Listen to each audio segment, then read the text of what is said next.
Welcome to another episode of PPL Pod.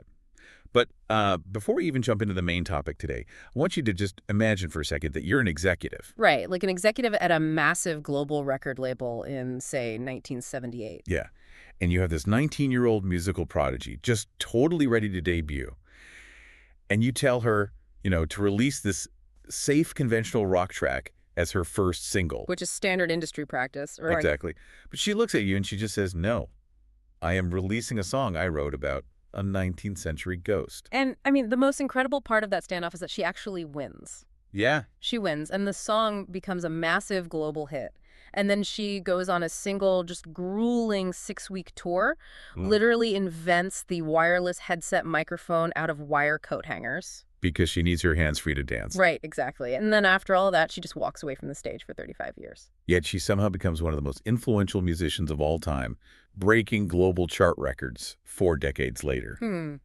So today we are doing a deep dive into the life and legacy of Kate Bush. Yes, we are. And this isn't just, a standard music biography. It's really a masterclass in how an artist entirely rejected those toxic churn and burn rules of the music industry. She just reshaped pop culture entirely on her own terms. I like to think of her career trajectory as being like a Hollywood director making one massive blockbuster and then just walking away from the entire studio system. Oh, that's a good way to put it. Yeah, like walking away to build a brand new kind of camera in their backyard and then just casually changing cinema forever from the comfort of their home. But to understand how she pulled that off, we really have to look at the foundation of that fierce autonomy. Right. And that foundation was built in a very specific environment. So picture a 350-year-old former farmhouse in Kent, England in the early 1970s. Right. So Catherine Bush is growing up in this house, and she is just surrounded by a deeply artistic family. Her mother is an Irish dancer. Her father plays piano. And her brothers were super active in the local folk music scene too, right? Exactly. So music is just everywhere. And by the time she's 11 years old, she is teaching herself piano on this old organ out in a barn behind the house, just writing literally hundreds of songs. Which is wild. But she was also studying martial arts. And there's this detail in the source material that feels really crucial here. She actually earned the nickname EE at her local Goldsmiths College karate club. EE. Yeah. And it wasn't just like a cute nickname. It was because of her really high-pitched, squeaky kai-ai, the martial arts shout you execute when you're striking. Which is actually an incredibly revealing detail. Because from a very young age, she was experimenting with breath control, vocal projection, and just using her voice in these highly physical, unconventional ways. Yeah, she was already building her instrument. Exactly. Wow. It laid the groundwork for her entire vocal style. But, the British record industry in the mid-1970s wasn't exactly designed to foster experimental, high-pitched vocalists. No, not at all. Progressive rock was fading out, visually oriented acts were kind of taking over, and labels were just desperately trying to figure out what was next. Right. But then, through a mutual friend, a demo tape of this teenager making music in a barn finds its way to David Gilmour. The guitarist of Pink Floyd. Yes. And Gilmour is just immediately struck by her talent. He is so impressed that he personally finances a professional demo tape for her. Oh, wow. He paid for it himself. Yeah. He brings in his friend Andrew Powell and this former Beatles sound engineer. They record 3 tracks. The tape lands on a desk at EMI, and they sign her to a contract. Okay, but this is where I genuinely don't understand the logic of what EMI does next. It's strange. Right. They sign a 16-year-old prodigy, but instead of putting out a record immediately, they place her on a 2-year retainer and effectively just shelve her. Yeah, they just put her on hold. And the managing director at EMI claimed they did this to protect her, saying they were terrified of her failing or succeeding too young and burning out. But I have to ask, based on the sources, is that actually true? Did a major record label in the 70s really prioritize a teenager's well-being over profit? Well, that narrative is highly disputed. Even David Gilmour later pushed back on EMI's version of events. I bet. He suggested that EMI simply didn't know what to do with her material. They paired her with the wrong producers initially, and she just didn't fit the established mold of a female pop singer. Right. She wasn't easily categorizable. Exactly. The executives were essentially paralyzed by her nonconformity. They put her on retainer because they really just needed time to figure out how to market her. So instead of letting the label mold her into something safe, she actually uses that massive EMI advance to train on her own terms. She does. She enrolls in interpretive dance classes with Lindsay Kemp. who is the same choreographer who taught David Bowie, by the way. Oh, that makes so much sense. Yeah, she trains extensively in mime. She spends those 2 years finishing school and playing the London pub circuit with her own band, just cutting her teeth and learning how to physically command an audience. And that intense training really sets the stage for the release of her debut album, The Kick Inside, in 1978, which is where that opening standoff over the Ghost song takes place. Right. So EMI wants the lead single to be James and the Cold Gun, which is this track that sounds like a much more conventional, easily marketable rock song. But Kate, at 19 years old, just refuses to yield. She insists on releasing Wuthering Heights, this dramatic, shifting song inspired by the Emily Bronte novel. She simply dug her heels in until the label caved. And the result of that battle was historic. I mean, she became the first British female artist to hit #1 on the UK charts with a fully self-written song. It stayed at the top for 4 weeks. Yeah. But you also have to consider the visual presentation she paired with it. She created 2 distinct music videos for the song. Oh, the videos are iconic. Right.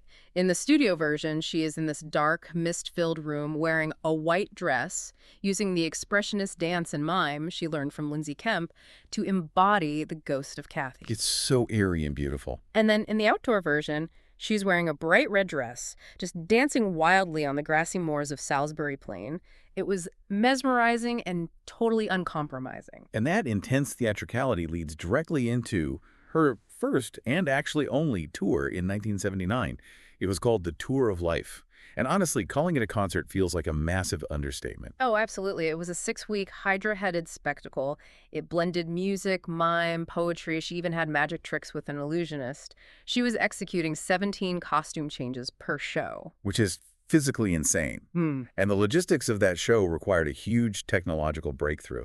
Because, I mean, if you were doing 17 costume changes and relying on full-body mime and dance choreography, you cannot be tethered to a microphone stand. Right. And you can't just hold a bulky 70s microphone in your hand without breaking the physical illusion of the performance. But the technology for a wireless headset mic didn't really exist for rock performers yet. It didn't. So her sound engineers had to literally engineer her freedom out of pure necessity.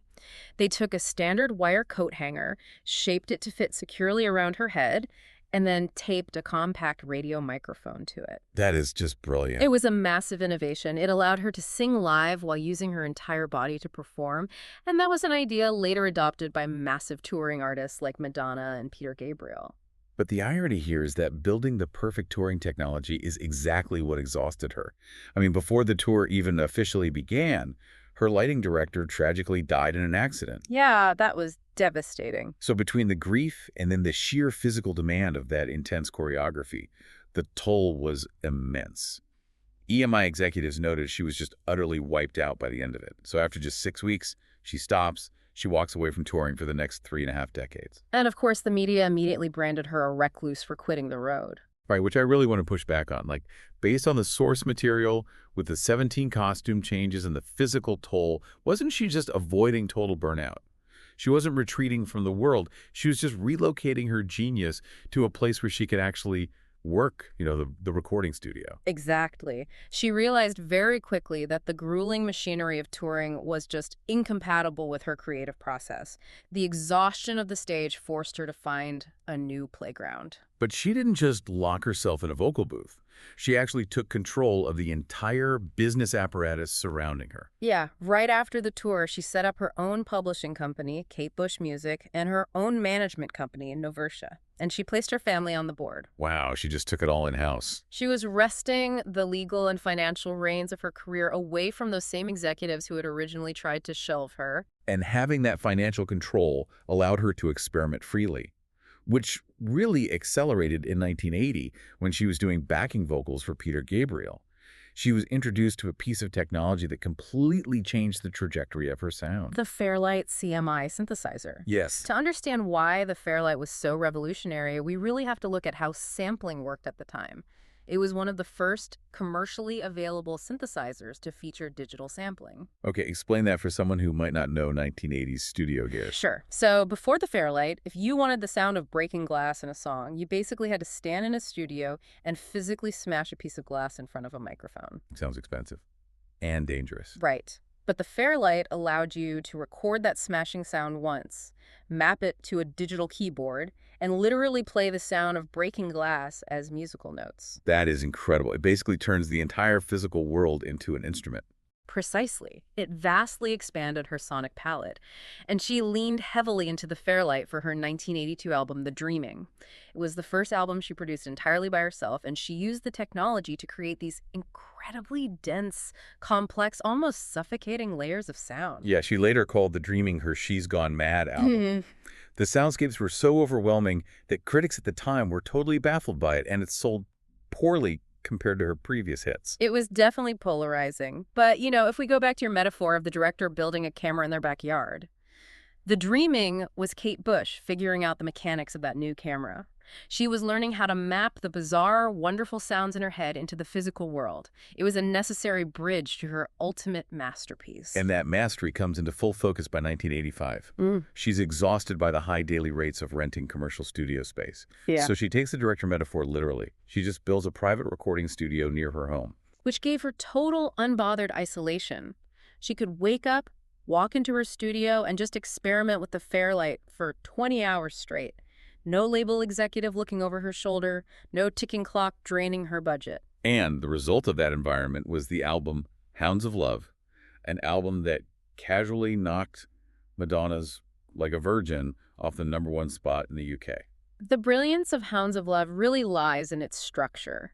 She utilized the physical format of vinyl and cassettes to create a dual-sided experience. Right, side A versus side B. Yeah, side A features her most accessible, driving pop hits. It includes Cloud Busting and Running Up That Hill. Which, by the way, her label forced her to rename. The sources mentioned she originally wanted to call it A Deal with God, but the executives were terrified that the title would provoke a religious backlash in international markets. Yeah, they forced the compromise on the title, but the music remained completely untouched. And the real conceptual weight of the album happens when you flip the record over to side B. Oh, the ninth wave. Exactly. It is a continuous 7-song suite.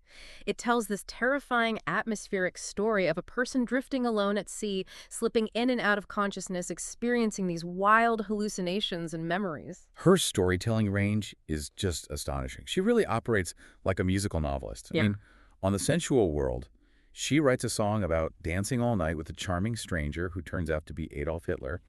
She has a song inspired by Stephen King's The Shining. Yeah. On her 2005 album, Ariel, she literally sings 117 digits of pi. Yeah, she really does. Yet, for some reason, the media always tried to read her songs as purely autobiographical. Yeah. And it's like, you wouldn't assume Stephen King is actually a haunted hotel caretaker, so why did the press always do that to her? Well, it really highlights a persistent flaw in how music journalism historically treats female artists.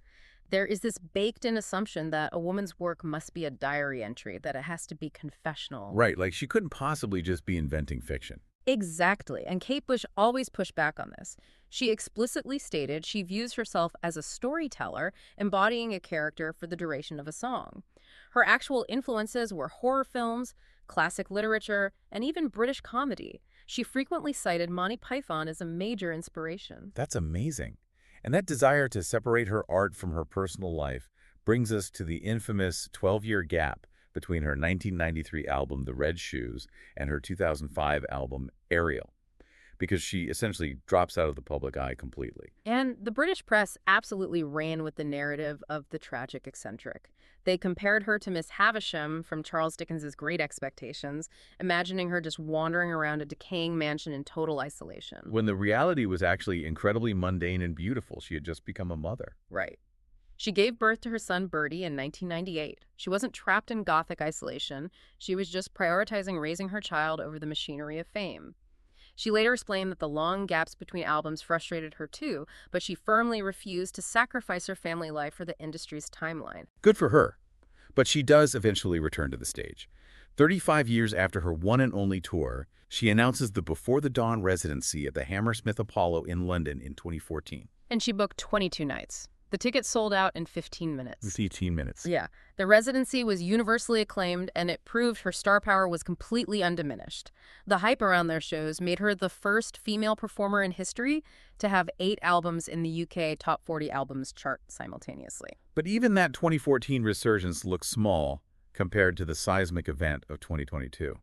because we have to talk about the Stranger Things effect. Well, we absolutely do. This remains one of the most remarkable chart phenomena in modern music history. So Winona Ryder, who stars in the Netflix series, is a massive Kate Bush fan, and she really pushed for Running Up That Hill to be used in the show's 4th season. And the song isn't just playing softly in the background of a scene either. It's woven deeply into the emotional core of the story as a literal lifeline for a character trying to escape a monster. And because of that powerful emotional anchor, an entirely new Generation Z discovers the track. And it explodes. It becomes the most streamed song on Spotify globally. The chart records it broke are just staggering. It took the record for the longest time a single has ever taken to reach #1 in the UK, beating Wham's Last Christmas by a full year. It gave her the record for the longest gap between #1 singles, 44 years after Wuthering Heights. And at 63 years old, she became the oldest female solo chart-topping artist, actually taking the title from Cher. Which is just incredible. It really is. But let's look past the chart statistics for a second. Why did a song from 1985 resonate so intensely with teenagers in 2022? Well, it comes back to the timelessness of her production. Remember that isolated home studio and the Fairlight synthesizer? Because she wasn't using the standard commercial studio techniques or session musicians of the mid-'80s, her music just doesn't sound dated. The pounding drums, the haunting synth lines, it didn't sound like nostalgia to Gen Z. It sounded like the future. She had built a sonic world that just existed completely outside of time. Which speaks to why she is such a difficult artist to pin down. Right. She completely defies categorization. I mean, she even pushes back on the basic label of musician. She does. She once told a magazine she doesn't think of herself as a musician because she can't actually read sheet music. Really? Yeah, she considers herself a writer who just happens to accompany herself on the piano. And she constantly avoids typical celebrity obligations, like she turned down an invitation to perform at the 2012 London Olympics closing ceremony. Wow, an event almost any other artist would jump at for the exposure. Exactly. And, her political ambiguity operates the exact same way. Her lyrics tackle incredibly heavy themes. Like, you look at Breathing, which looks at the terror of nuclear fallout from the perspective of an unborn child. Or Army Dreamers, which examines the profound grief of mothers whose sons are killed in combat. Naturally, people constantly try to assign a political label to her based on this stuff. And she constantly slips out of those labels. Yeah. For instance, in 2016, she made a passing comment praising Theresa May, saying it was wonderful to have a woman leading the country. Portions of the press immediately interpreted that as a hard conservative endorsement. Oh, of course they did. But she was forced to clarify in 2019 that she is absolutely not a Tory supporter. She was simply celebrating a woman breaking a glass ceiling. And, on the flip side, she had previously written a satirical, parodic song about a left-wing politician, Ken Livingston. Yet in 2022, she used her rare annual public message to express solidarity with striking nurses from the National Health Service. So just to be clear, we are taking absolutely no sides here, but it's just fascinating to report how her art and rare statements are constantly interpreted and misinterpreted by both the left and the right. She just refuses to let her art or her personal views be put into a tidy political box. And that fierce protection of her autonomy is exactly what keeps her legacy so potent right up to the present day. I mean, in 2023, she was inducted into the Rock and Roll Hall of Fame. And in true Kate Bush fashion, she didn't even attend the ceremony. That is perfectly on brand. And she is still fighting for artist autonomy today. In 2025, she was one of over 1,000 musicians who participated in Is This What We Want?, which was a silent album protesting the use of unlicensed copyrighted work to train AI models. It aligns perfectly with her entire career ethos, protecting the rights, the boundaries, and the intrinsic value of the human artist. Definitely. And, we might actually hear new music from her soon. In late 2026, she released a short animated film for the charity War Child called Little Shrew, set to a radio edit of her song Snowflake. Oh, I saw that. Yeah, but the detail that really sent fans reeling was the tease accompanying it, where she revealed she is finally keen to get back into her creative space and start working on a new album. That is huge news, and it answers our opening tension perfectly. She didn't just survive the music industry. She conquered it by entirely refusing to participate in its toxic cycles. The music critic Mark Beaumont summed her up beautifully. He wrote that Kate Bush is the definitive example of a musician allowing work to flow through her life rather than cramming her life into the spaces between her work. That is a profound way to look at it, and it leaves us with this final thought to mull over. In an era where artists are told they must constantly post on TikTok or Instagram to stay relevant. What does it say that an artist who disappears for a decade can suddenly dominate global culture without even trying? It's incredible. It really proves that absolute mystery, intense boundaries, and uncompromising art might actually be the most enduring pop strategy of all. It makes you wonder, will the music industry ever allow another artist the time, the space, and the grace to become a Kate Bush? Or is she the only director who could ever build that camera in her backyard, capture a ghost on film, and walk away? It's a great question. Well, thanks for listening to People Pod. Keep tuning in for more stories worth knowing.